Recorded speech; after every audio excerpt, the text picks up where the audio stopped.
Ed Morrissey Show. Today is Thursday, October 29th, 2015, the day after the debate. Joining us now, Duane, Generalissimo Patterson of the Hugh Hewitt Show. Welcome back to Southern California. I understand you had quite an adventure in Denver's airport after the debate. Well, it wasn't as much as it was an adventure, as it was just stupid and unnecessary. Like most airplane travel. Yeah. Like most airplane travel. Yeah. So Denver International Airport, which is spread out over like 8 counties, right? Right. You have your main terminal. You have the A concourse, the B concourse, and the C concourse. Naturally, Southwest, where I'm leaving out of, is on the C concourse, farthest out away from the street. That's Murphy's Law. So, yep. Murphy's Law. No fried. I got there plenty of time. Check in my case, and I go through TSA. TSA was nice and friendly. They didn't pat me down. They didn't think I was a terrorist. Everything is going great. And then it says, to all gates with an arrow going down to the pit of hell.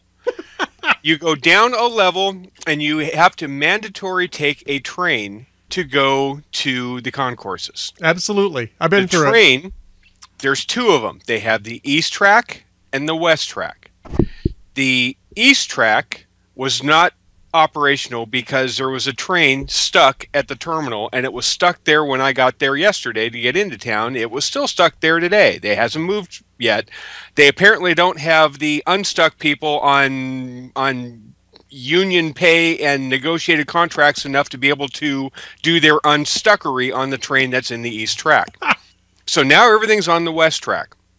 Problem is, the west track broke down too. You see, the fine folk at the Denver International Airport and Megalopolis that laid this thing out said, we don't have to worry about a backup plan. We don't have to worry about a passenger walkway for people to hoof it if they have to, in case the trains don't run down, because we've got 2 of them. We've got 2 tracks. We'll never have both tracks break down until this morning when both tracks broke down. Of course. Both tracks broke down because so that's now what happens. We are into a subway stop.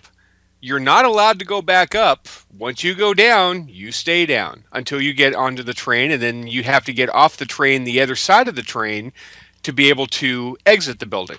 Yep. So now you've got a couple thousand people all compressed like sardines that look like the Tokyo subway. So now all of a sudden we're down there, and it's like, hello, ISIS, victims here, victims here. Then the announcement comes over the loudspeaker. Your attention, please. Your attention, please. There's a delay in the trains. We're waiting for the rest of the announcement. That was the announcement. They needed to get our attention to tell us that the trains weren't there. Got it. We knew that. Well, it's always good to have Captain Obvious on the microphone. Then the announcement comes over. The trains are running, but they are running at, what'd they say, at reduced capacity. So now what that means is 4,000 people instantly in synchronization all look at their watches, realize what time it is, when their flight leaves, and when the one train does show up, 4,000 people all want to get on that one train. It was a stampede. The funny thing is, amongst the people waiting for their trains were 40 pilots, all waiting to get out to their planes. Do you think anybody gave a thought in the world about, hey, maybe we might want to let the pilots go ahead and get on this first train so they can actually go out to get on the planes, because we can rush and get on this train if we want, but if we get out there and we kick the pilots off before the plane ain't got to leave. Yeah. Did anybody think that? No. No. It was everybody for themselves. Every man for himself. Yeah, but, there you go. Anyway, all right, so you made it back. So, a little late, but you made it back. And okay. That's why I love Twitter. You never know when the opportunity presents itself, but while you're sitting there cooling your heels trying to conserve oxygen because you are in a dark tunnel with 4,000 people that probably all have SARS, you're going to spend the rest of your time at least tweeting your experience, so that when the autopsy comes out and they try to find out what happened to you, you've got a written record of what happened. That's it. Yeah, absolutely. Come the last judgment, there you'll have all that stuff written down. No problem. Of course, being stuck down there is a problem. That's not what you wanted to talk about. That isn't what we were talking about. We wanted to talk about the debate last night. Oh, was there a debate last night? There was a train wreck last night of a different sort. We've spent the first part of this show talking about a train wreck of one sort. Now let's talk about a train wreck of another sort. CNBC held a public inquisition. A debate of the two debates, actually. I mean, you had the undercard and you had the main event last night. You and Hugh Hewitt were there for that. Was it any better being there in person than watching it on television? Because it was excruciating watching this thing last night. Let's put it this way. And to be fair, we were actually in the hotel right next door. We actually didn't go to that debate because we weren't part of CNBC's crowd. His partnership, Salem's partnership, is with CNN. So we were in Boulder at a neighboring hotel as part of the National Taxpayers Union. So we got to watch it on TV just like all of you did. We just happened to be there and saw the motorcade go by with Trump and Carson in it because they're the only ones with Secret Service detail. So they got the motorcade treatment. Yeah. And so, they went right by our hotel on the way to the venue setting up. But I know what your opinion is on these presidential debates, and I largely share your opinion of these presidential debates, which is they are about as useful as a hubcap on a tractor, right? Yes. I get where you're coming from. I will push back a little bit in that the CNN debate that Hugh was in for about 4 seconds at least was a debate of substance. It was. Jake Tapper did a nice job on that debate. And I would say that Anderson Cooper did a nice job on the Democratic debate as well for CNN. And the Fox News debate was good. Say what you want about CNN and their biases. And clearly, there are people at CNN that do have their biases. Not all do, but many do. There was at least an attempt to merge and blend the showmanship factor that is Donald Trump and have everybody go at Donald Trump since he's a front runner, which you can't not do because right. CNN's main job is not to make Republicans happy. Their main job is to get eyeballs on the television screen. Yes. Check, mission accomplished.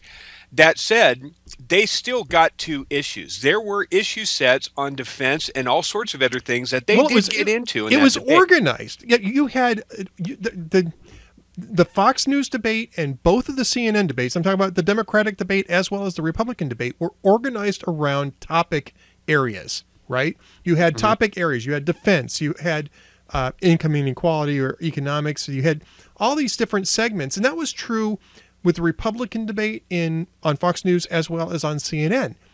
CNBC, I mean, this may actually be more like a tertiary issue, but I think it actually led to some of the problems that you're seeing is that they had no freaking idea what they wanted to talk about in any one particular segment. It was like stream of consciousness on steroids with these guys. They would ask a question, the candidate would start to answer, then they would step over him and start asking about some other point on the same question rather than let the candidates answer. And I don't know about I don't know what John Harwood's idea of a presidential debate is, but it's not usually the journalist gets to debate with the candidate. Well, let's put it this way. In your and my lifetime, we will never again, at least on the Republican side, see what John Harwood's idea of a debate is. Yeah, that's it. I mean, it's like Candy Crowley. I mean, that's the end of John Harwood as a Republican debater. They're never going to go back to him. We'll get back to John Harwood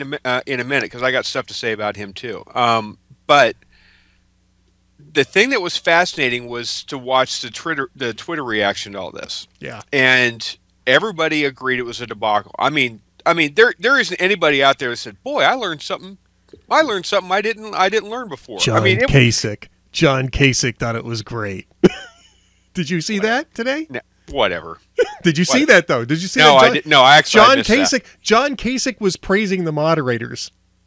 Earlier today, he was praising the moderators on CNBC. John Kasich.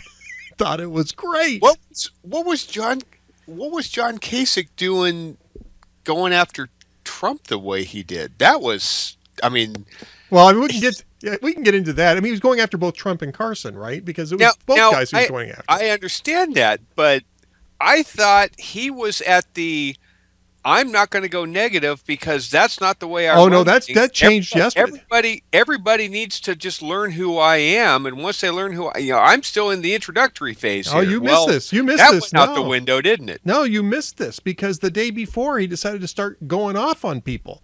I mean, they had this thing. He was in Westerville at a rally in Westerville, which is his hometown, and he was railing on the idiots who are saying you can do away with this and you can do away with that, and I mean that was his whole thing on Tuesday. But that was a 30,000-foot rail. That wasn't really. Everybody knew calling individuals out as much. Everybody knew he was going to come in and do that. I was surprised he launched into it quite as soon as. I mean, he did it off that first question. What would you say is your biggest weakness? Stupid question. Dumb question. Yeah. I mean, and look, I mean, they framed it correctly in this sense. When I was a hiring manager, I asked that question in every single interview. And the reason why I asked it was because I wanted to see if somebody would lie to me.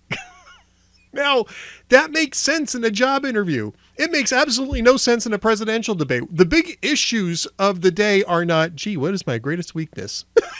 That's not what we're here for. It's not a job interview. Let's sort through this a little bit.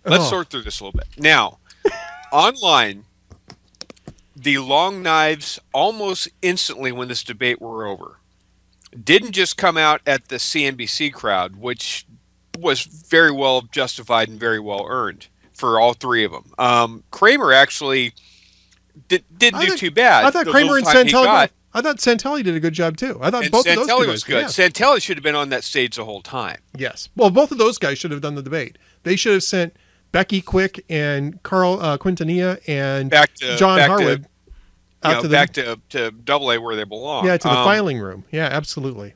Now, the long knives also came out for Reince Priebus, and everybody's like, Reince Priebus should be fired for this. He should be. This is an atrocity. This is a complete debacle, and it's all on him. Things were supposed to be different. This nonsense. It's just nonsense. Let's look at what the deal was.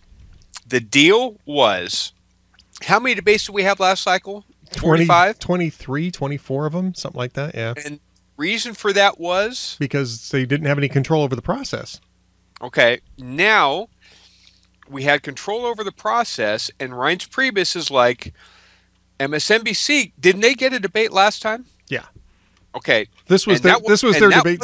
This one was their debate. I have to say, I thought MSNBC's debate 4 years ago was better handled than CNBC's debate was last night. That was the worst debate I think I've ever seen. I would agree with you. What people don't understand, they keep saying, well, there should be this moderator and this moderator and this it doesn't work that way. Here's what it takes to stage a debate.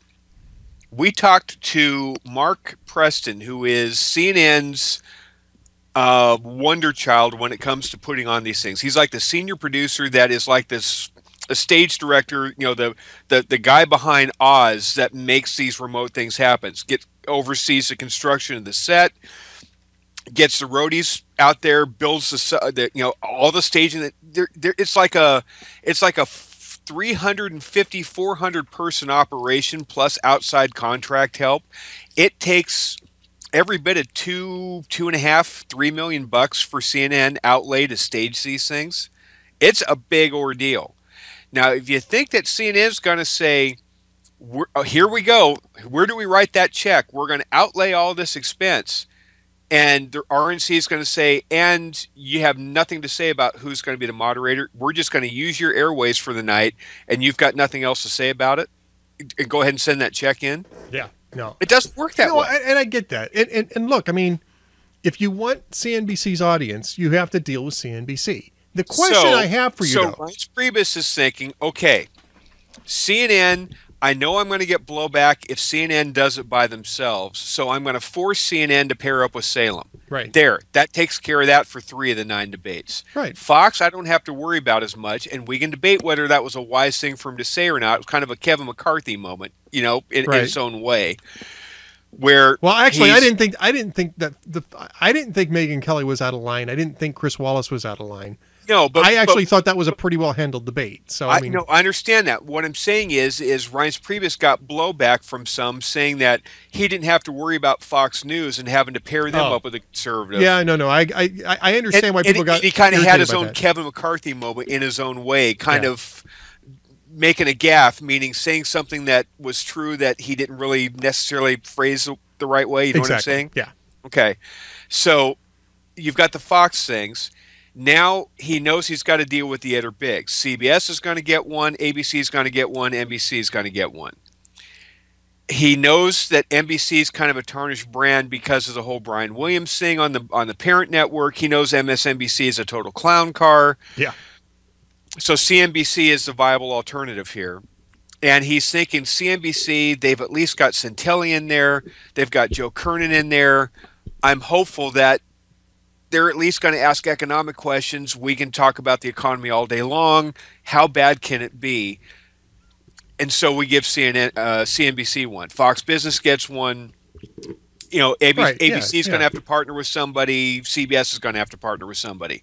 So he's at least trying to micromanage it. And then for people to say, well, you should have known exactly who these people were going to...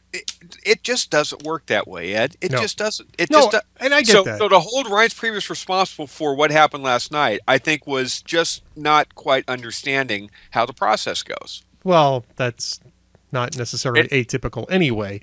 But yeah, I mean, I think that we've all learned that CNBC shouldn't really be hosting any more debates. And so, therefore, we don't need to necessarily partner up with them anymore. CNN's fine.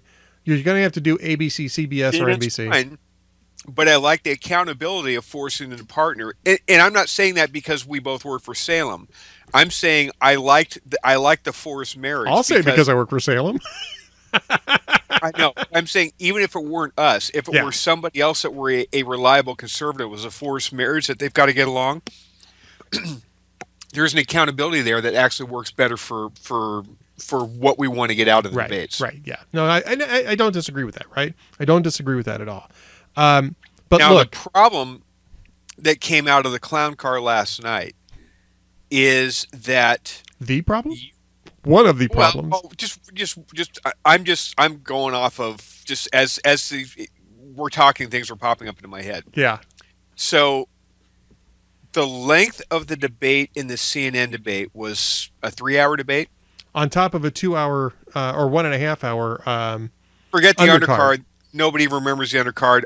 Can you, off the top of your head, name the 4 people that were in the undercard? You have 3 seconds. 3. Lindsey Graham, Rick Santorum, George Pataki, and Bobby Jindal. Yeah, sure. No, I watched it, so I know exactly who was it. Same 4 that were in it the last time. Same 4 plus Fiorina, who was in it the first time. Right. Right. So okay, forget the undercard.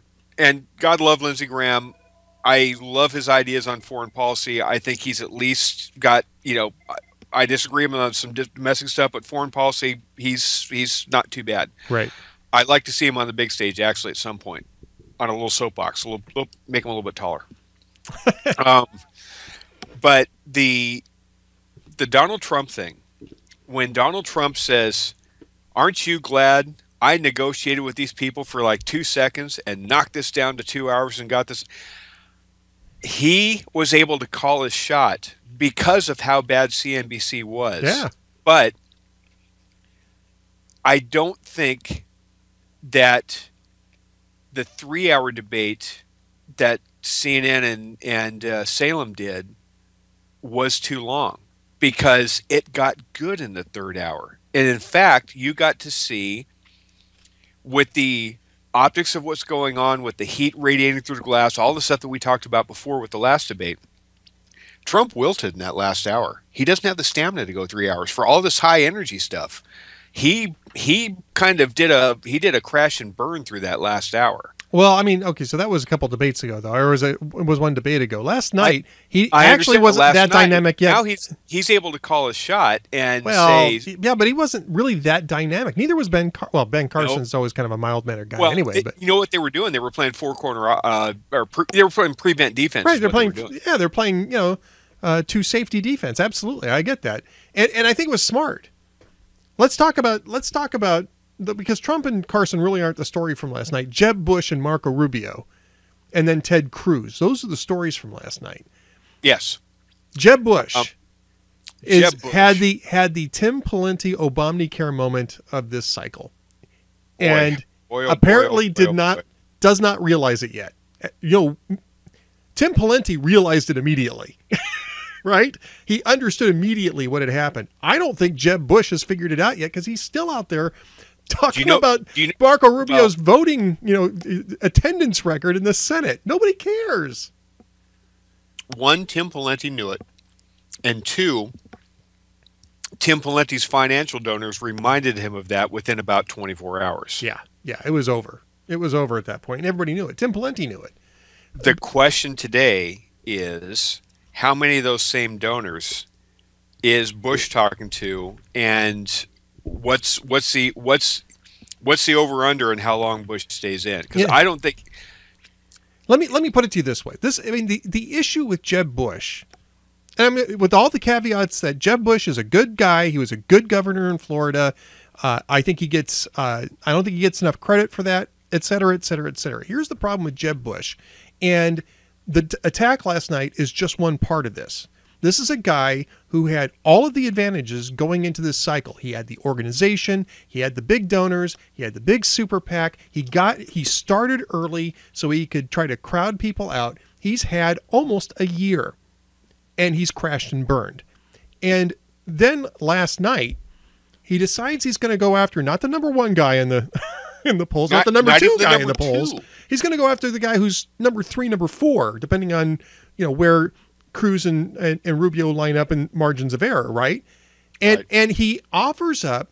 First off, he does it right after Rubio got done shutting down John Harwood and the Sun Sentinel. I mean, after we got to get to that too, because that's still ongoing. Absolutely. Harwood is doubling. He doubled down today on Twitter. He refuses to. He's the only one in America that believes he was right. Dan Rather called him up to congratulate him. Right. Robert Redford wants to make a movie about it. That's exactly right. If there was a Dan Rather Memorial Courage Award for broadcast journalism that was dead wrong, but boy, you wanted it to be true, that award goes to John Harwood, because absolutely. He still thinks that he phrased that question 100% right, and that nobody else understands what he didn't deny, even though he denied it. His own report before. Yeah. He issued a correction. That was what Rubio said. You've gotten this story wrong before. You had to correct it. No, I didn't. It's on Twitter. We were all tweeting it around. Yes, he did. And it doesn't matter how he phrased the question. What Rubio said was, you've gotten the story wrong in the past. You've had to correct it. And Harwood's going, no, I've never had to correct. I didn't issue a correction. He's saying this morning that he never denied anything, that it's a misunderstanding of what he denied. Yeah.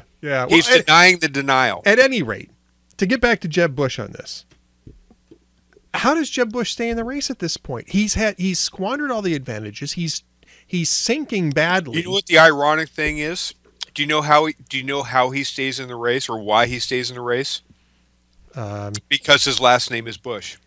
Yeah. The one thing that has basically kept him from going anywhere was his last name, because whether or not he clearly can't overcome it. America is just, at least the Republican Party, conservative base, does not want another Bush, no matter how conservative or how good he is. It's not even at that point. It's not even that anymore, Duane. This was a guy who had an opportunity to launch an attack, who completely misread the moment, launched the attack. I get launched all the attack I get all anyway. What I'm saying the guy doesn't have the skill to run a general election presidential campaign. He just doesn't. And it became very clear last night that that's the problem. And at some point, the donors are going to have to take a look at this and, do that long walk down the boulevard. What was it? Was it Howard Baker that did that with Watergate told Richard Nixon he had to resign. It was Goldwater. It was Goldwater that took the long walk down Pennsylvania Avenue. Somebody's got to take the long walk down, Ocean Avenue to Jeb Bush and say, you got to pull out, man. Jeb was not getting traction, and I'm not talking about last night yet. Up till now, the reason Jeb had not gotten any traction with the base primarily is, you can pick an issue set here or an issue set there, whether it's on education, whether it's his Common Core support, or whether it's immigration, which he may be a little soft on, and there's different issue sets that you could have a point of contention with Jeb Bush on. But if you ask the rank and file Republican voter out there about Jeb Bush, it's just a non-starter. And why is it? They said, I know it doesn't sound fair. If they tell you honestly,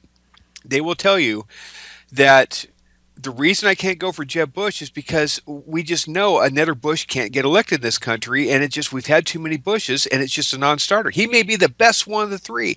He may be the most conservative of the three. We just can't do it because we just can't have another Bush. So his last name was the biggest impediment to his ability to get any traction with the base. Yeah. Now you've got last night where he showed that he is a real clunker of a candidate, and he put everything he had into this right cross that turned around and missed, and turned around and hit himself in the left side of the head by mistake. Now what you've got is the donors are going to run away from him. He didn't score any points with the base last night. His biggest attempt to really knock it out of the park, and he just missed.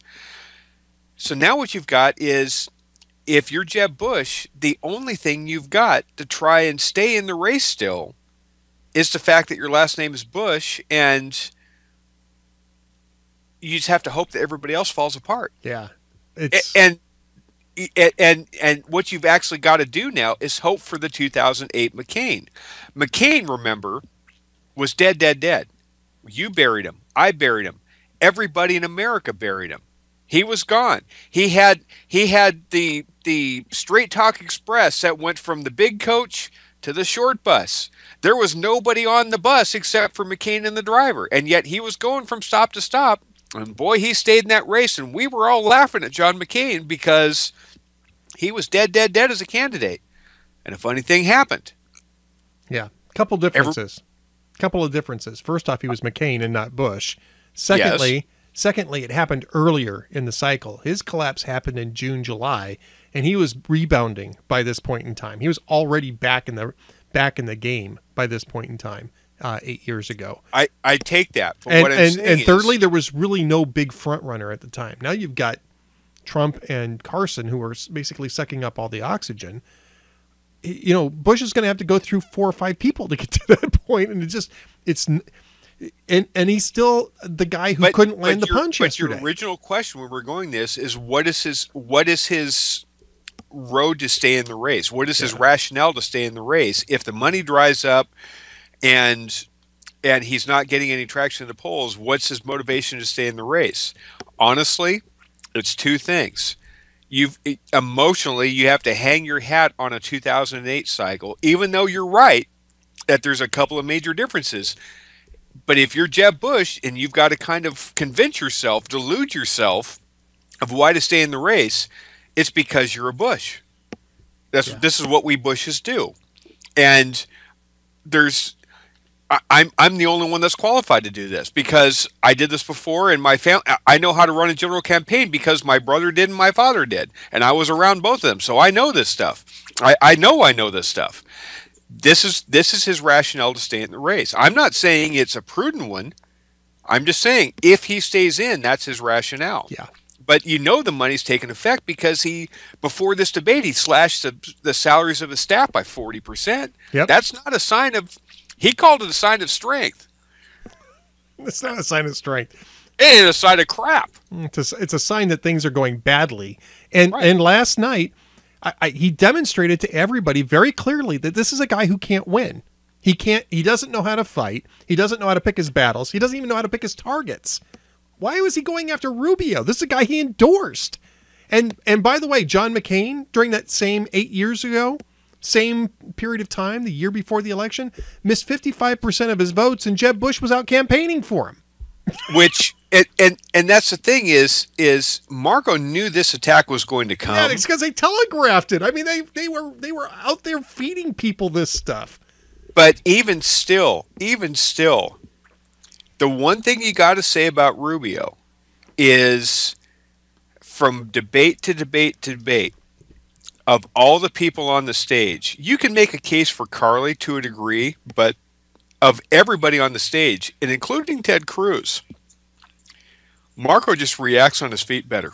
He consistently, when an attack hits him sideways, an attack hits him head on from the moderator, when something goes wobbly, he doesn't get rattled. Nope. He just doesn't. Nope.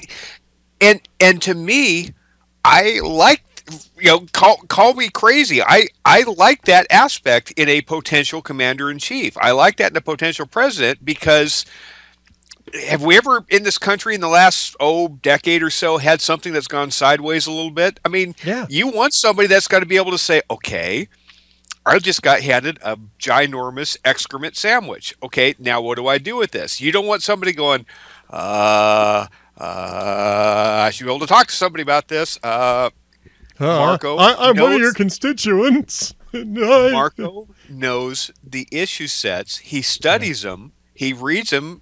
And, yeah, he and Ted Cruz are both brilliant, and they're both brilliant. Period. I mean, there's no qualifier. They're both really smart to begin with, and they both have good. They have both fascinating life stories to tell, Absolutely. and they both are bilingual, which is going to help too. I'm not saying that's what we so is focus Jeff, on, for that matter, too. It But certainly don't hurt.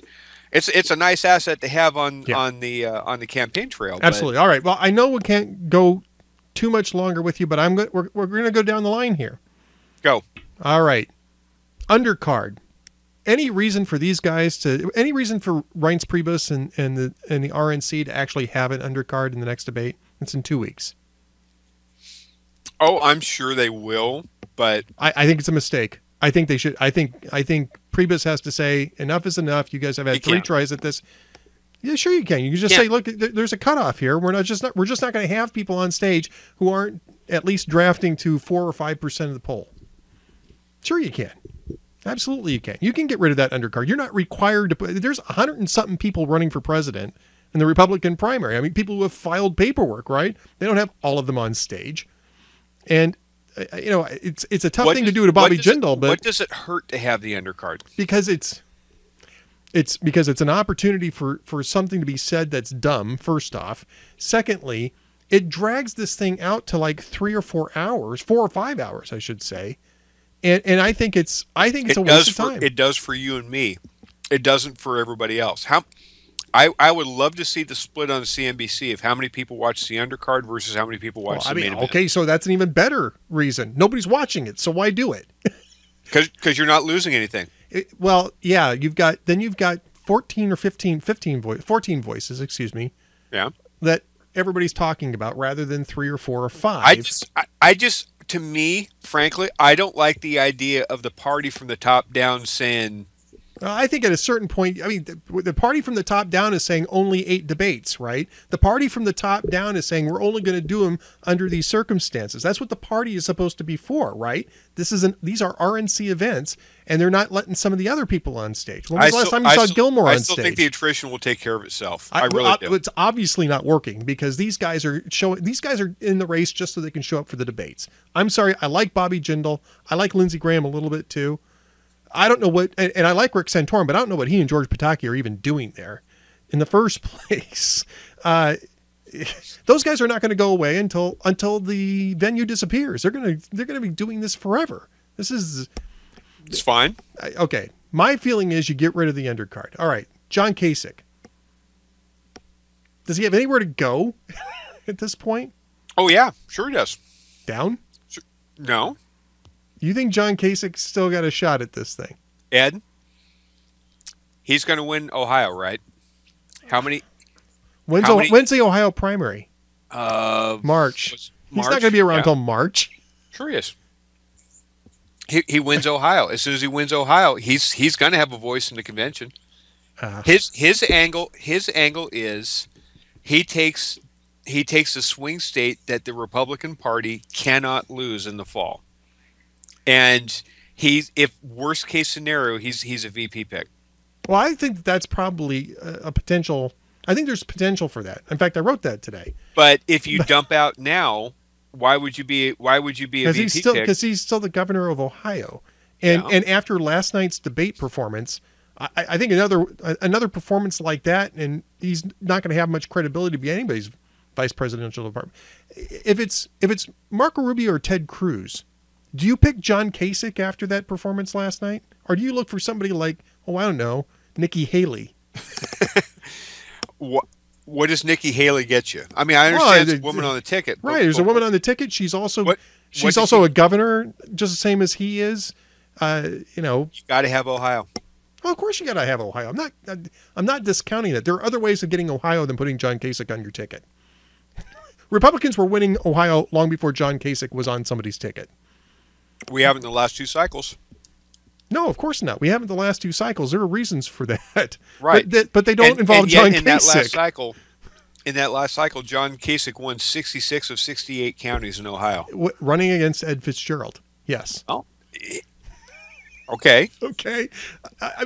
Look, I think you can win Ohio without putting John Kasich on the ticket. I want to believe, Ed. I want to believe. Okay. The same way you can win Florida if you don't have Jeb Bush on the ticket. I agree with that. Okay. I agree with that. I think you can do it. I think there are ways to win those states. On the ticket, I think you got to have Rubio on the ticket if you don't have Bush. If it's Cruz, you can't have Rubio on the ticket. You can't put two first-term senators on a ticket and expect that to work. And if it's Donald Trump, Rubio's not going to work. And if it's Ben Carson, Rubio's really not going to work. Right. So that's a problem too. I know. All right. So okay. So Mike Huckabee. Why is he there? I have no idea. Look, who's going to win Iowa right now? If Carson right now. Huh? Carson right now. Right. Who places second in Iowa? I assume Trump. Right. Who places third in Iowa? Oh gosh, that's a tricky question. I'm trying to remember how that ran down, but I think Rubio would be Rubio or Cruz probably in third place. Right. Huckabee is fourth, maybe. Oh, not even. I know people in Iowa like Mike Huckabee, but this is a guy who's past. He's part of the past, right? I like Mike Huckabee. He's a sharp guy. He connects emotionally with people very well. He does well in Iowa. He won Iowa in 2008. But that was, almost 8 years ago. And won it in 2012. Neither one of them are going to be in the top 5. No. And neither one of them would compete in New Hampshire. Although I think Huckabee, if Huckabee started drawing some attention, he might be able to compete in a state like South Carolina. So you want to have the arbitrary decision made by the RNC to say, well, you 4, bag you 4, or no. whatever I else. mean, you don't pick out certain people. I think these are people who need to leave on their own volition. What I'm saying is if you want to cut them out of the debate process, you wait until Iowa, and then after Iowa, then you start saying, hey, if you're at like 0.0, I mean, if you're George Pataki in Iowa and you do go the full Blutarski and go 0.0, from Animal House. If you've still got 14 people in the race in Iowa, the Republicans will not win the presidential election in 2016. If you still got 14 people on that stage when you get to Iowa in January, Republicans will be so fractured you're never going to win this thing. And there's no reason to have 14 people. What's George Pataki saying that requires him to have a podium up there? The only thing I can think of why everybody else is still in this is because they are all gambling that it's going to be a brokered convention. Right. It's going to be split enough ways. And it's low cost for them. I mean, do you see George Pataki going around and doing a bunch of events? No.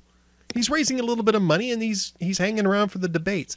Same thing's true. Rick Santorum's actually doing work. Rick Santorum's actually out doing things. So you can't really say that about Rick Santorum. But Lindsey Graham, he's not out there all that much. He's out there some. He's in New Hampshire a lot. We've talked to him a bunch of times in New Hampshire. He's in New Hampshire, and he's in South Carolina, right? Because that's That's the third state. Well, Fourth state. you've got to. Well, you would think he's going to do well in South Carolina. I don't But know. he's not. Trump has got a huge lead in South Carolina. He's got like a 20-point lead in South Carolina. Lindsey Graham isn't even tracking there. However, Trump. There were some polls this last week.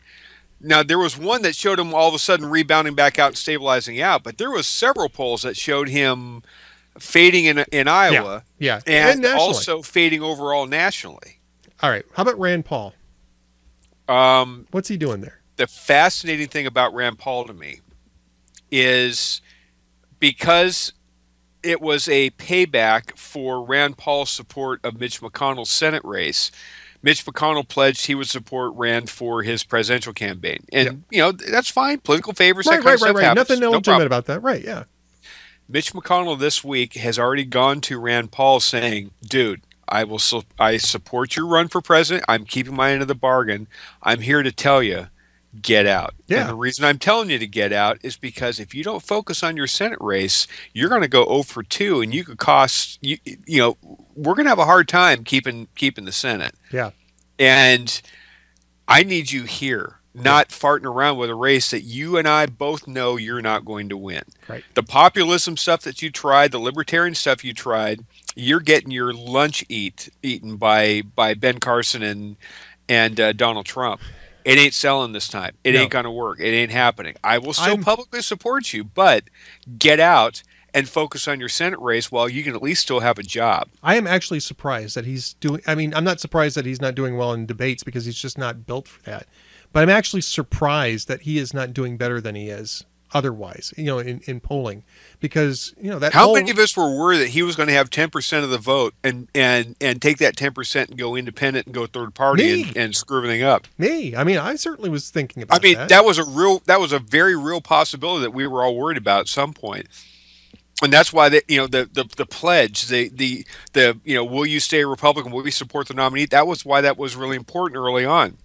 But now, Rand Paul is. I mean, where's he at? He's. I mean, not sure is polling at 5%, and not sure is totally kicking Rand Paul's ass. D's nuts.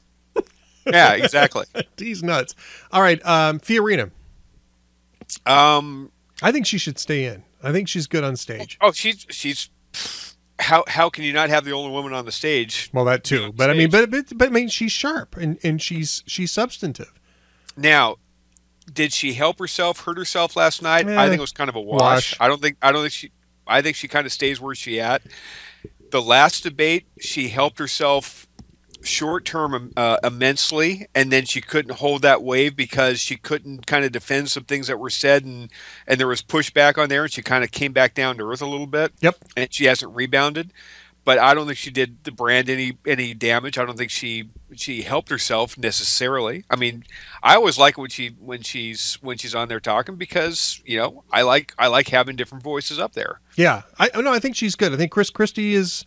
I think he actually is one of the most comfortable in that format. I thought he had a pretty good debate last night.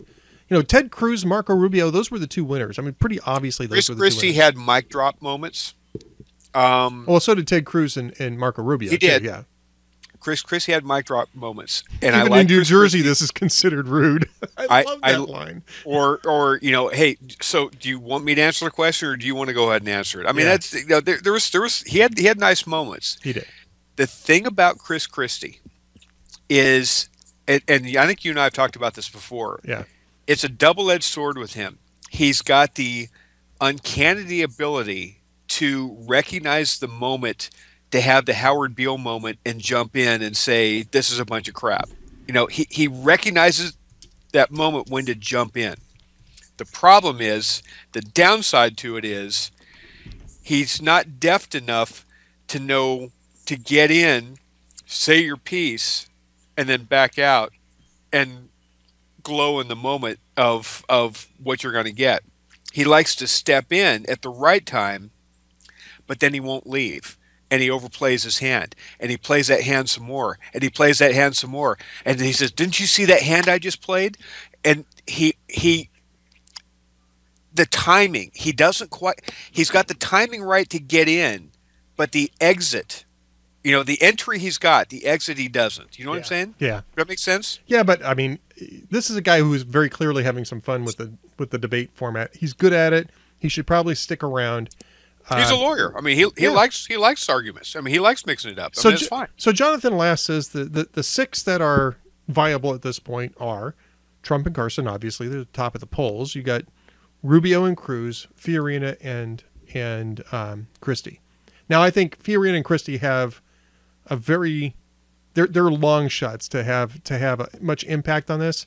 But I think that's your upper division right there. And that's probably the six pack. Of the six pack, who's the final four? Well, I think Fiorina and Christie drop out, and your final four are Rubio, Cruz, Carson, and Trump. And if it comes down to that, I could see Cruz winning Iowa and Rubio winning New Hampshire.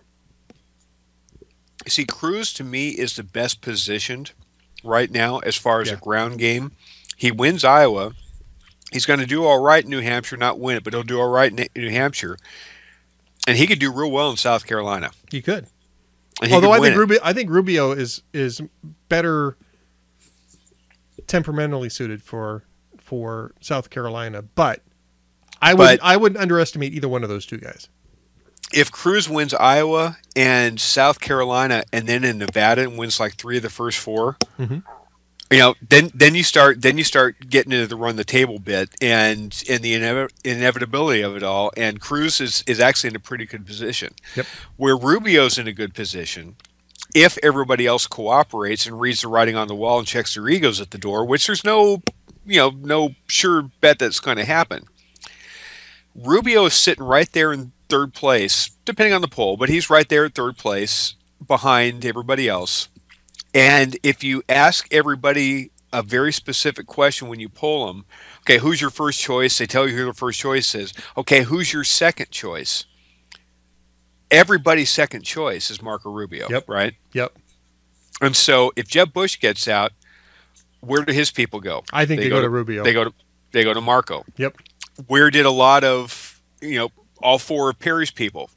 You can say some of them went to Cruz. A lot of them went. I think some of Walker's people went to. Some of Walker's supporters. Walker's people are going to end up with Rubio. Yeah. As the field compresses and collapses, the lion's share of where those people fall into is going to be Rubio, and that's how you see coalitions build, and that's how you see unity build. Yep. When Jeb Bush bails out, the most awkward thing in the world, but it's eventually going to happen. When somebody finally gets to Jeb Bush and he finally realizes this ain't happening and he has to get out, he's going to eventually endorse somebody. And if he who's he going to endorse? Rubio.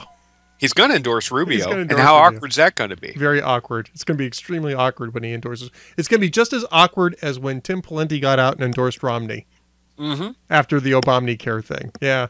Yeah. It's exactly the same kind of awkward. All right. I know we got to let you go quickly. What's coming up on tonight's Hugh Hewitt Show? Mark Stein, James Lilacs, David Drucker, Tim Scott, Senator from South Carolina. Nice. Noah Rothman. Oh, great. Our former colleague.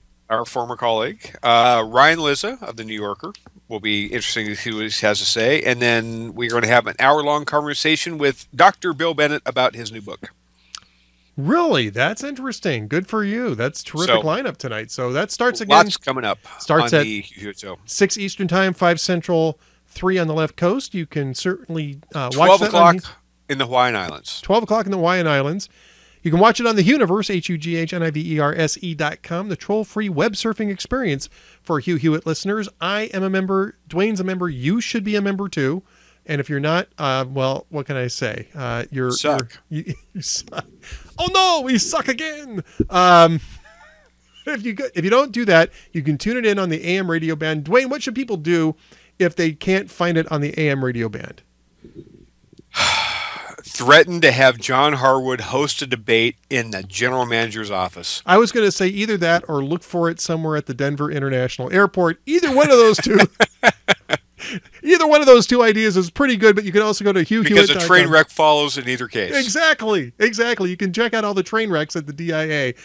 But other than that, you can go to hughhewitt.com and listen to the audio streaming for all of you cheapskates. All right, Duane, Generalissimo Patterson, thanks for being with us. We will talk to you again next week, senor. And we're back, and now Jeff Dunetz is joining us here live on the Ed Morrissey Show. We were just finishing up the pre-tape with Duane, which actually just finished up right before the show started, by the way, folks. But because of their travel schedule, we pre-taped Duane. Jeff is live with us. Welcome back to the show, Jeff. Thanks, Ed. How you doing? Well, I'm doing pretty good. I survived the debate. I was. Wait, didn't you say national? I'm sorry. I'm practicing for the next debate. I want to be a moderator. I want to get a T-shirt that says I watched this lousy debate and all I got was this T-shirt, something like that. I don't know.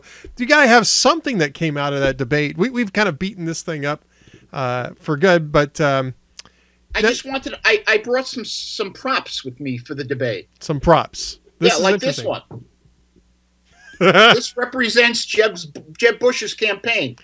A big fork to stick in him. Oh, there you go. Okay, so that's a pretty good. I heard you speaking to Duane about cutting back on the people in the debates. Yeah. I don't think you're gonna have much of a problem. I think that by the time that you goes back to Las Vegas for the December debate, I think Bush will be in the undercard. I really think so, because he's been falling anyway. And if Marco and Cruz did well, they have to take it from somewhere. Yeah, I don't think it's going to be from Bush. I'm not sure how this is going to play out, to be honest with you, because Trump and Carson are sort of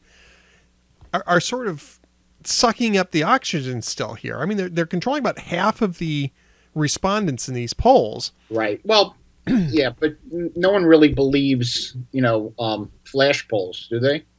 No, I'm not talking about the flash polls. I'm not talking about the overnight polls. I'm just talking about in general, right?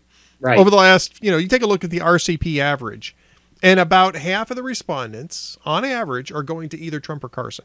Right. And even though the relative position of Trump and Carson are changing a bit in the last week or two, that's still true. Half of the respondents are still going to either one of those two guys, and everybody else is splitting up the other half. And I think Rubio might end up coming out on top of that group, but it's a smaller share, right? You're probably going to max out around 15% if that's what you're looking at. I'm not sure. Well, yes, in the next couple of months, yes. I do believe that some support might peel away from Trump. Well, I think eventually it might peel away from both of those guys. Right. They didn't have a great debate last night. They had a pretty good tactical debate, which was to say that they kind of avoided creating problems for themselves. And I think that, that was actually your strategy. I don't think they backed into that. I think that was what they were aiming for. And largely it worked. I mean, but there wasn't a whole lot of dynamics going on with either of those two guys in last night's debate. Most of the fire was around Rubio, Cruz, Christie, Jeb Bush in the wrong way, John Kasich, and the moderators, right? Which I found interesting. Oh, when you're watching television alone with your computer and you start screaming and laughing? Yeah. That was me last night. Yeah, Marcia didn't watch most of the debate. She came down, I think, just as it was finishing up. And she says, "What did I miss?" And I said, "You didn't miss a thing." Oh, yeah, but it was fun. I mean, it was horrible. It was horrible. I hate these debates anyway. I hate watching these debates. Right. But, from the standpoint of just being a junkie for these things, it was really fun to see the pushback. Now, I wouldn't want to see it again. So what's the pushback now? I mean, I know you're working on something for MRC. Yeah, I don't know if it's approved yet. I just submitted it just before the program. Apparently, there are conference calls going on between candidates right now. They're going to group together and make demands on the format, and they want to pick the moderators. Good luck with that. They don't want to have moderators who don't want to listen to what they say anymore. Good luck with that for all the reasons that Duane just got done laying out. It's if you want to do that, I'll tell you the way it has to be done. If you want to do that, and actually I did write this today, and I've written it before, is that the RNC has to be the broadcaster, right? Right. And there's ways of doing that now. I mean, 4 years ago, certainly 8 years ago, 12 years ago, you couldn't do it. You'd have to get yourself a cable channel, and that's difficult to do. You could probably get C-SPAN to partner with you on some of these things, but then C-SPAN would want to have somebody on the panel as well, or they'd want to pick a journalist to be on it. But, you know, with broadband as widely installed as it is in the United States these days, you could set up a streaming. It wouldn't be cheap, right? It would be expensive because that takes a lot of bandwidth, and a lot of that's on the front end rather than on the receiving end. But you could do that. You could do a streaming video. You could use YouTube, for instance, to do that. YouTube would be, I'm sure, happy to partner up with something like that. And then you could pick whoever you wanted to be the moderators and the panelists. The RNC could, because they'd be in control of the broadcast. But if you're going to go on CNBC, if you're going to go on CNN, if you're going to go on Fox and use their airspace and take and try to address their particular audience, those channels are going to want to put their own people on that panel. I think it's more that they're going to want to be able to reject some than, you know. I don't know that I don't know that any broadcaster would actually go for that. Well, I mean, CNBC used Santelli last night, right? CNBC they used Santelli, and I thought Santelli was pretty good. I actually thought Kramer was pretty good too. Yeah. And so was Kramer. Yeah. And they could have said, give us more of those guys or something like that. They also want to be able to have more time to give their answers uninterrupted.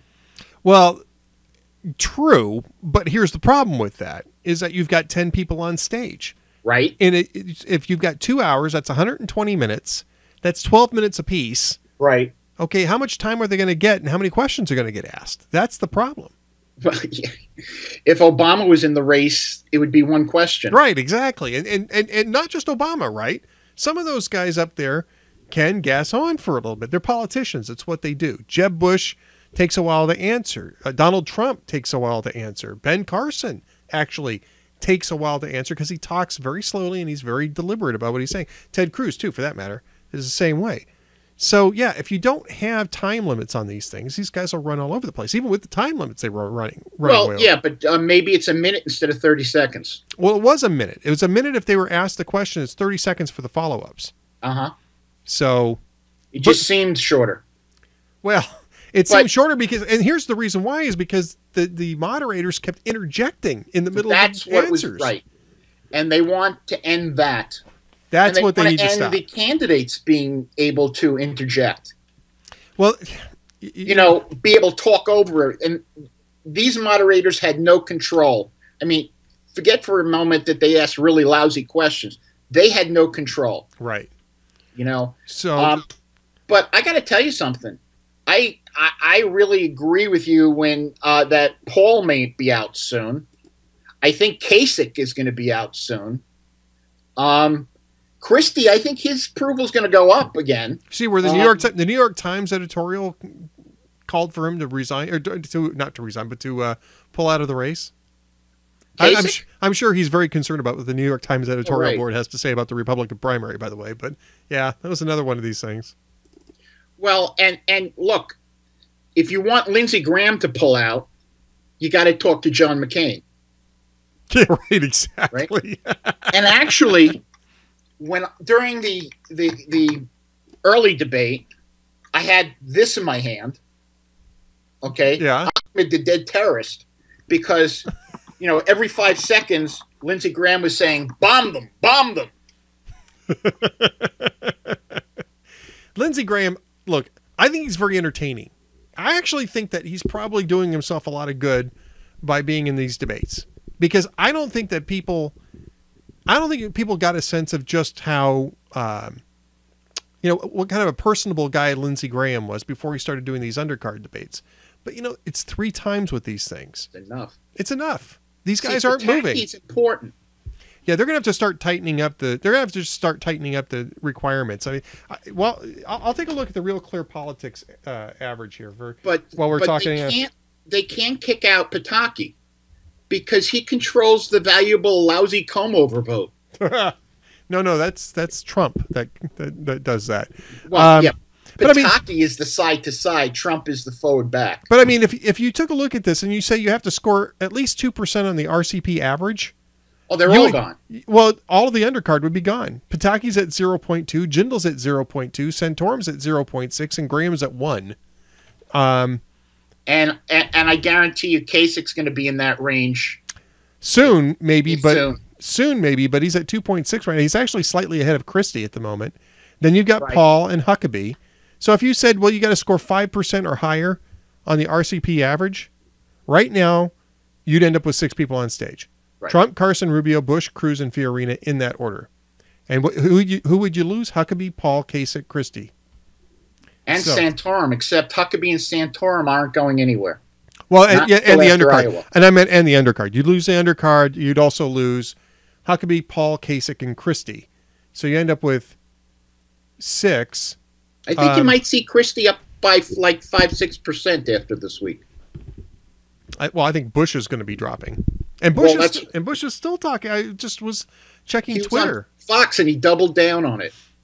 Yeah, I don't get that. Anyway, so they're demanding changes in the debate structure. Anything specific other than they want to choose the moderators? Anything else? That's what Dr. Carson said. That he wants the first change he wants is to be able to change the moderators to people who will have interest in what they're saying instead of just interrupting them, and stop the candidates from interrupting each other. Yeah. I mean, that's what he said was his number one priority. Well, and I certainly don't disagree with him on that, right? The trick is, part of that is just candidate performance. You know, I'll put it to you this way, because he didn't do this very well, but both Rubio and Cruz did it very well, is they just didn't accept the premise of the question. Rubio was the first one to do this, right? Was to say, it was with the Sun Sentinel story. Right. And he says, look, I'm not even going to address this. I'm going to tell you what the problem is here, and the problem is media bias. Right. You know, because the Sun Sentinel never said anything when Bob Graham did the exact same thing I'm doing right now. And they never complained about Bob Graham. So it has nothing to do with my misvoting record. It has to do with, which party I'm in. But also, I think what he's more talking about is how the candidates start interrupting when another candidate talks. The fact that they have no can't control. get around that. I mean, you can't get around that. The moderators can only interject so much to that, and then they just, part of what you want to have happen on that stage is to have an interaction between the candidates, not just between a candidate and a moderator. Right. But also the moderators are interjecting their own opinions. That's the problem. The problem. They're arguing with the candidates. Chris Christie's line about New Jersey yesterday. It was a great line, but that's the problem. That was the problem last night. That was one of the problems last night, was that the moderators were debating the candidates. Well, that's not what's supposed to happen. The moderators are supposed to moderate a debate between the candidates. You ask a question. You notice, though, when the candidates walked in, they stood on the stage for like 10 minutes while the moderators were chatting. Yeah, that was another thing, too. It just showed a disdain for the candidates. Yeah, it started off bad. And, it's getting widely panned. The Washington Post's Janelle Ross, who's not exactly a dyed-in-the-wool conservative, wrote a really good piece about how political media had a very bad week, culminating in last night's debate. And part of it was, and I didn't see this, I haven't actually watched the thing, I heard about it, but Dana Bash did a segment with Lindsey Graham, some sort of interview with Lindsey Graham called Date, Marry, or Make Disappear. Oh, I didn't see that. Yeah, well, Janelle Ross was not happy about that, because apparently it's a G-rated version of a game that, how should I put, millennial guys use to discuss women, and it's not Date, Marry, or Make Disappear. I got it. Yeah. It's a lot cruder than that. Before then, you were lucky to be in Italy. But I watched all 11 and a half hours of the testimony. Oh, yeah. I missed that. And Rubio was 100% right when said She got caught lying, and you guys are telling me, everyone, what a great job she did. Well, did you see Charlie Rose's interview with him this morning? No. Charlie Rose is like, how can you say that about Hillary Clinton? Rubio's going, because it's true. She lied. I expected an Andrea Mitchell, remember that Leave Britney Alone video? Yes. Andrea Mitchell crying and going, leave Hillary alone! Well, Charlie Rose was kind of filling that role this morning, and it was very serious. You called her a liar. Well, yeah, it's because she lied. She lied. She told people for 2 weeks after this attack that it was caused by YouTube video, and the night of the attack, she's telling Chelsea Clinton it's Ansar al-Sharia. It's a terrorist attack and she told the Libyan government the same thing. Even worse than she told the American people, she told the parents of the people who died. Oh, yeah, exactly. And that was really Rubio's point, right? She was telling the families that it was a YouTube video for 2 weeks after this attack. And when she knew all along that wasn't what the issue was. So, yeah, I mean, I think that was a great moment for Rubio. And I think it's pretty clear that he won the debate, but Ted Cruz came in a very close second when he just shredded the moderating panel. Anyway, we kind of covered all this with Duane, but what's going on in the Middle East? I want to bring you on to come up to speed on that, because things are getting kind of.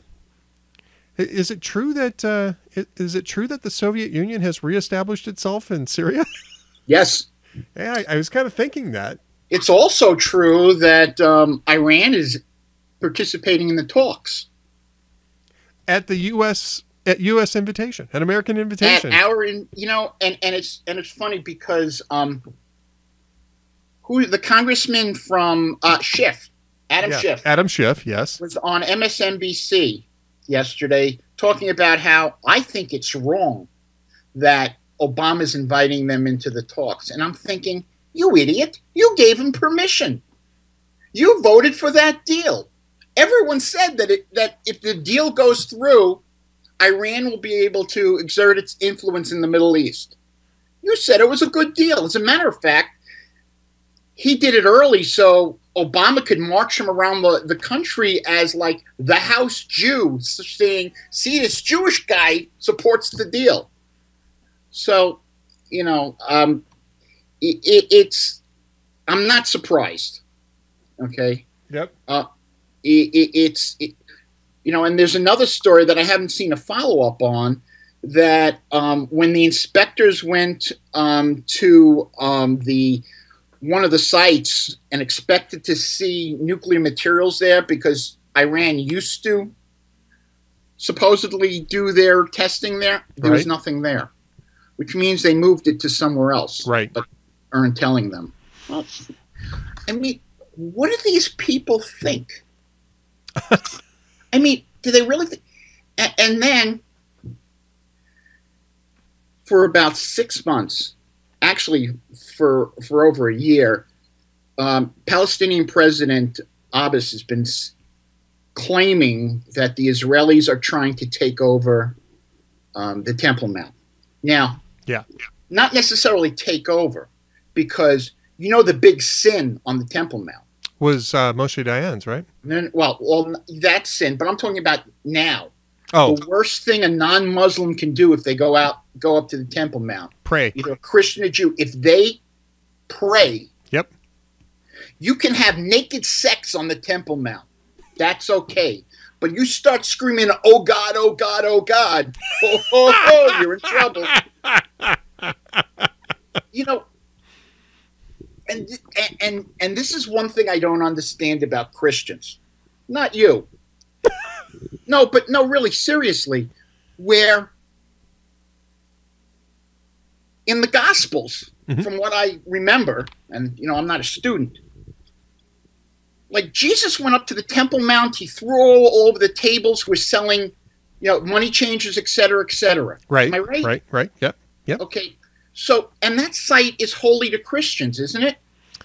Yes, but probably not in the same way that it is to Jews. But it's holy. It's yes. I mean, if you went up on that site and you were allowed to, you would probably dip your head in prayer. Sure. Yeah. Well, I mean, and I've been to the wall. I prayed at the wall. Yeah, but if you were allowed, the wall.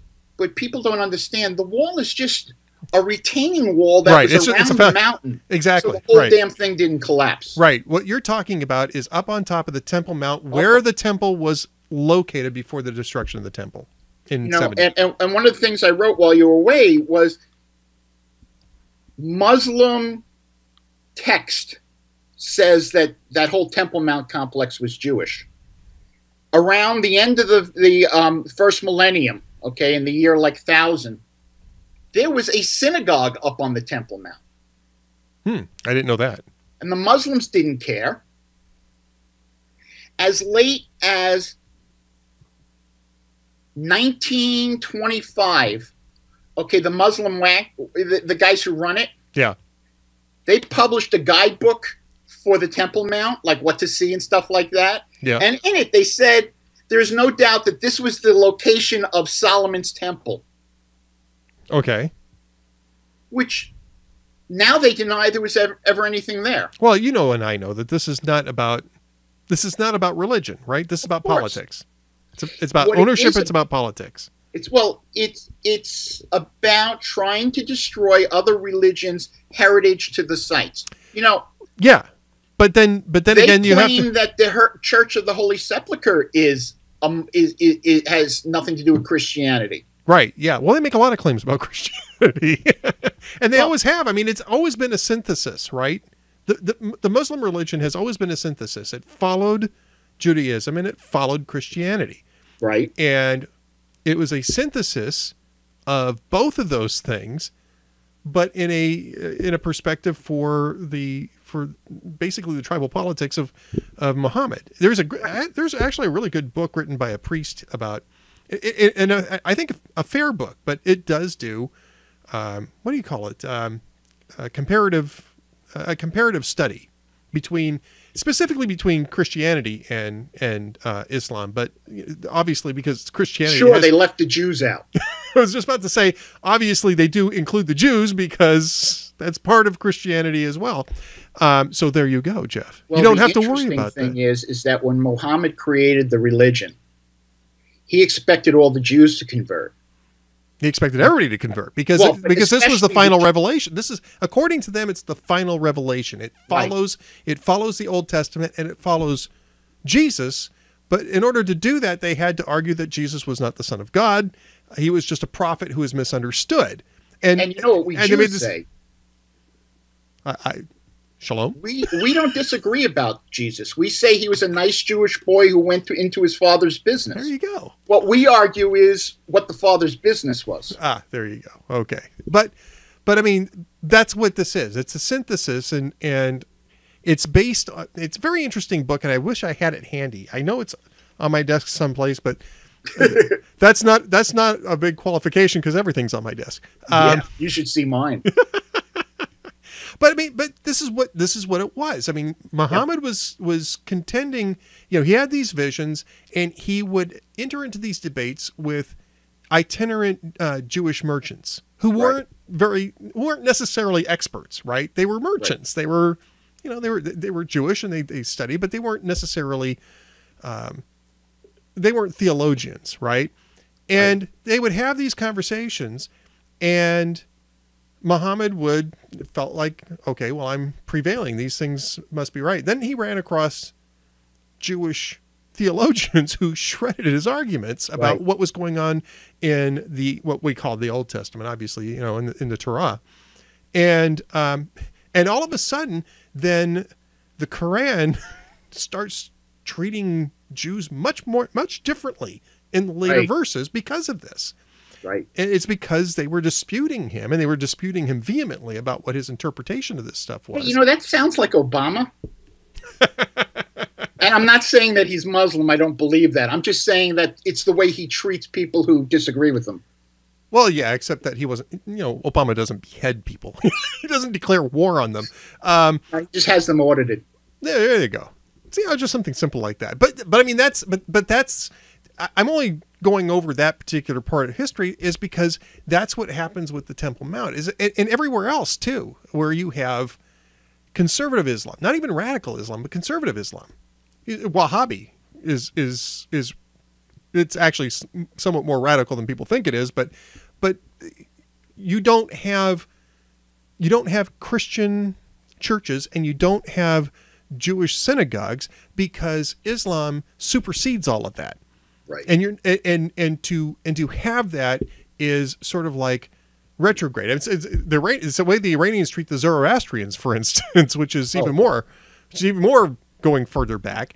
Well, the other thing that happened while you were gone was that the UN decided that 2 Jewish sites were now only Muslim sites.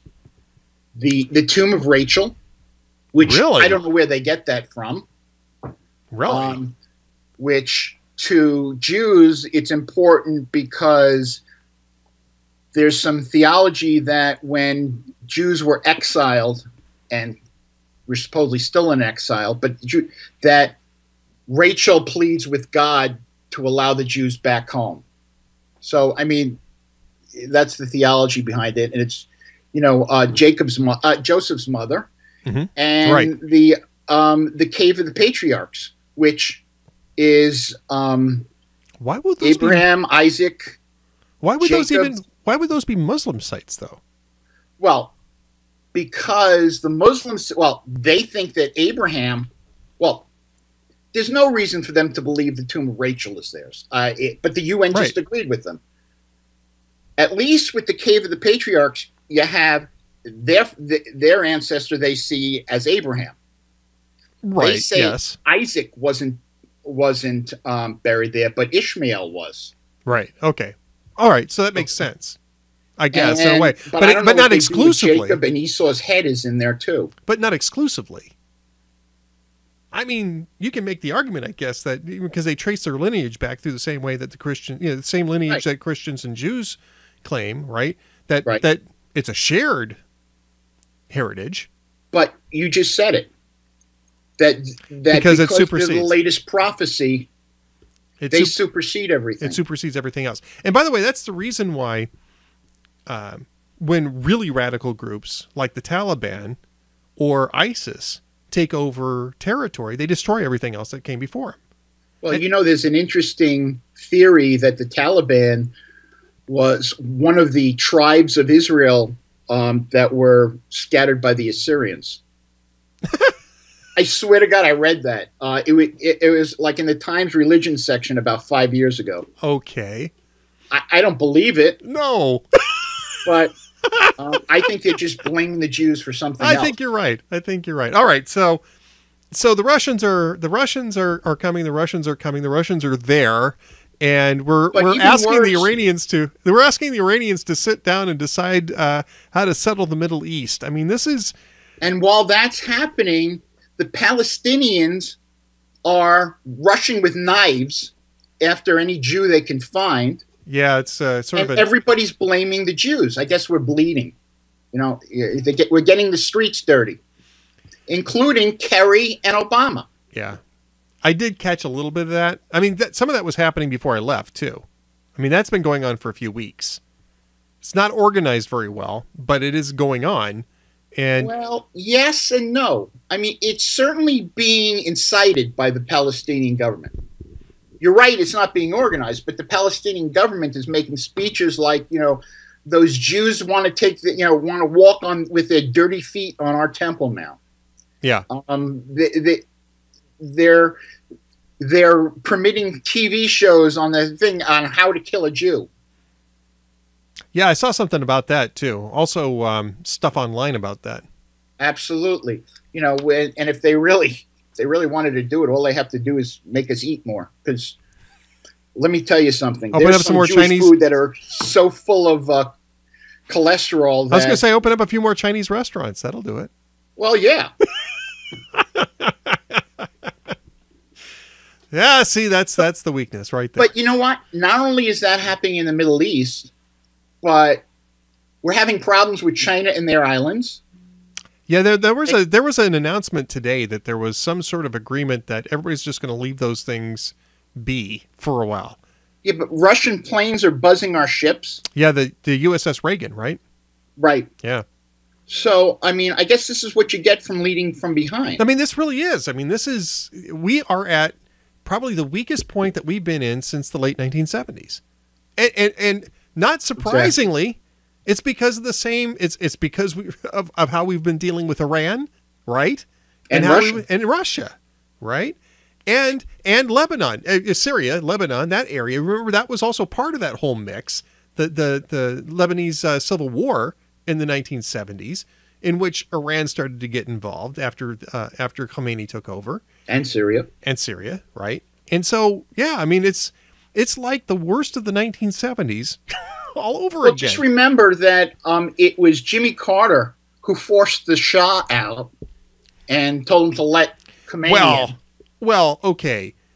The Shah was on his way out.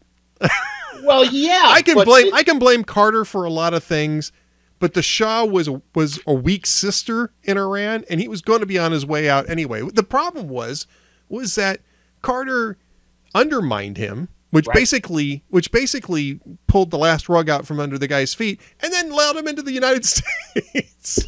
Exactly. Like, what? Send them to Britain, for crying out loud. I mean, they were just as involved in the Mossadegh thing as we were. Send him to Israel. The Iranians going to hate him anyway. Yeah, there you go. But I mean, it's sort of this whole clueless idea that, oh, all we got to do is smile at people and they'll do what we want. This is Jimmy Carter's third term, basically, is what you're seeing here. If Jimmy Carter had 3 terms in office, we'd be right where we're at right now. Yeah, well, but he did already. This is the 4th. Why is this the 4th? Because it's Obama's 2nd. No, but Jimmy Carter only had one. You're right. I can't add. That's why I'm married a CPA. There you go. Thank goodness. You had me concerned there. I thought, did we have an election and I missed it? What happened? No. Obama got a 3rd term? What? But if Hillary gets elected, that'll be the 4th term. Yeah, there's the 4th one. There's the 4th term. Yeah, this supposedly smart power is a disaster. It's a disaster. And look, I mean, we can have an argument. And I think there's a legitimate argument to be made that by invading Iraq, that we created a bigger problem than we solved. I don't think that that's an illegitimate argument. I think it's something that is worth debating. Right. I actually can see the point. I'm not sure that I agree with it, but it's a legitimate argument, right? But what you can't argue is that by pulling out of Iraq when we did, that you were going to have any other outcome than this complete disaster. And we were warning. We were warning at that time that this is what was going to happen. Leon Panetta was warning about it. Robert Gates was warning about it. And yet here we stand. Always said that he doesn't trust the recommendations of people in the military. Yeah. Including his defense secretaries. Yeah. Well, he also thinks that he can do every job better than everybody else. Remember, he thought he could be a better campaign manager than his campaign manager, a better speechwriter than his speechwriters, et cetera, et cetera, et cetera, et cetera. Well, it's funny because you mentioned Carter. And one of the criticisms of Carter was that he was too hands-on, that he thought he could do everything. Micromanaging. I don't know that that's the issue with Obama. I don't think that that's what it is. I don't think he's micromanaging. There were stories about Carter, about him trying to decide, what to put on Air Force One. Did you ever hear that story? No, but Obama's deciding, whether or not individual missions can go ahead. And I'm not talking about the big things. Yeah, no. That's the same thing as we saw, like with, Vietnam, where these things were managed from the White House. The politicians were managing it rather than the generals. To some extent, war is politics, right? It's just politics with bullets. I get it. But unless it's President Eisenhower. Well, here's the thing. You got to decide whether or not you want to win a war. If you want to win a war, then you fight to win it.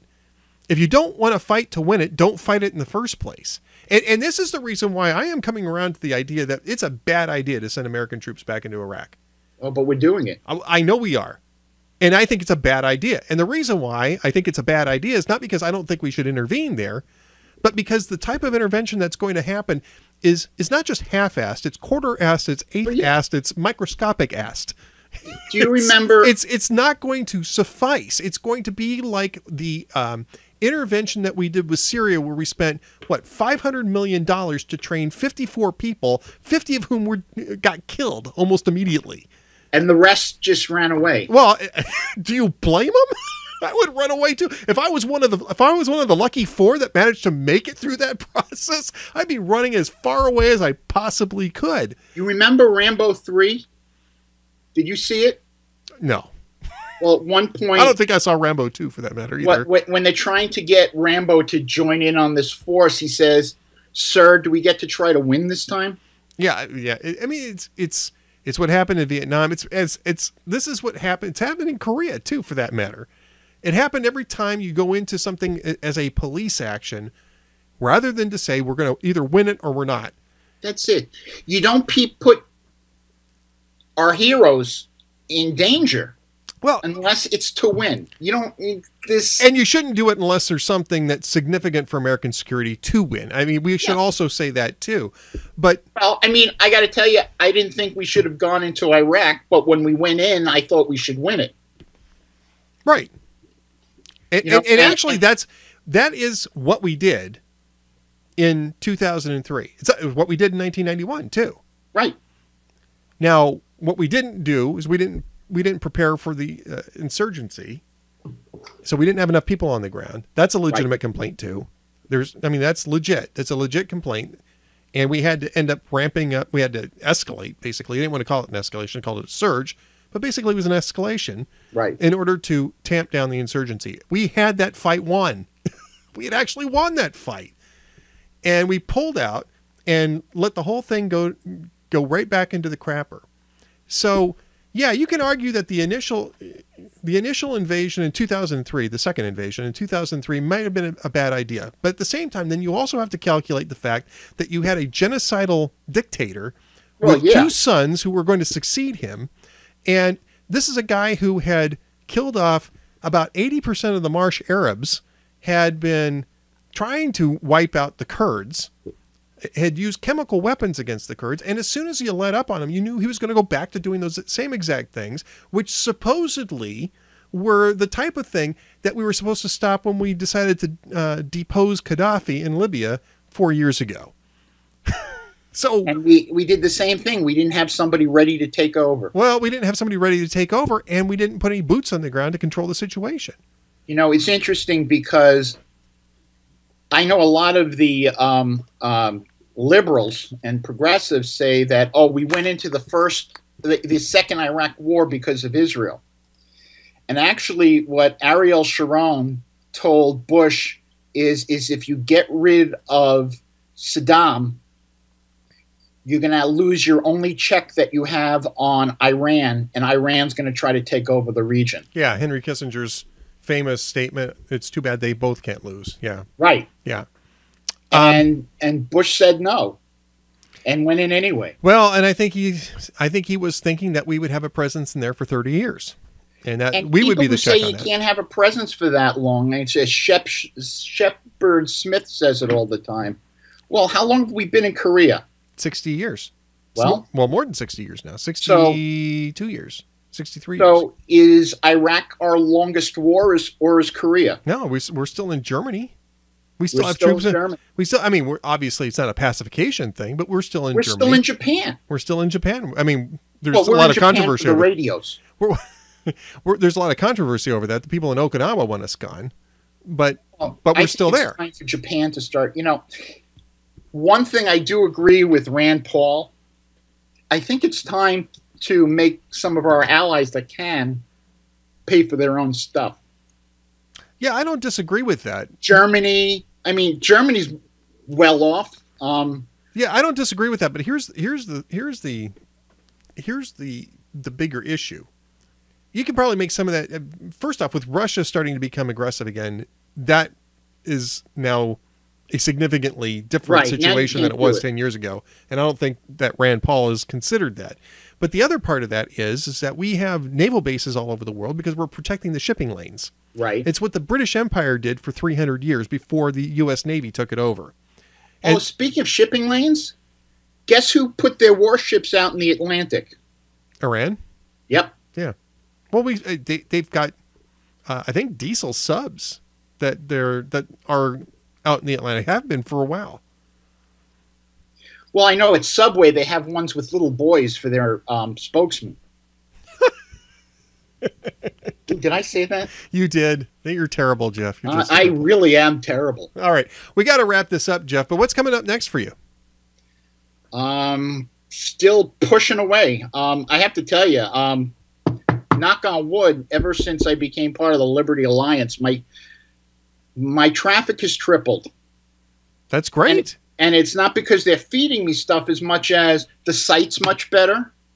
And yeah, I took a look at it. It's great. It's they've really taught nice. me to do stuff on Facebook, which is really the next big thing in terms of selling websites. I mean, that's how Western journalism is it Western journalism? Yeah, Western journalism. Yeah, Floyd Brown's that's how group. they became big. Yeah, Floyd Brown's group. Yeah.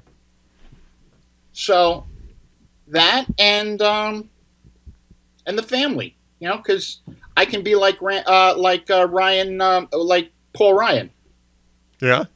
I kind of like my family. I kind of like my family too. Especially my dog. She doesn't ask me for money or anything. Well, that's always a positive. All right. Well, Jeff, remind everybody of all the websites and your Twitter handle and all that stuff. Twitter handle is still Yid with Lid. The website is lidblog.com, lidblog.com, and MRC-TV.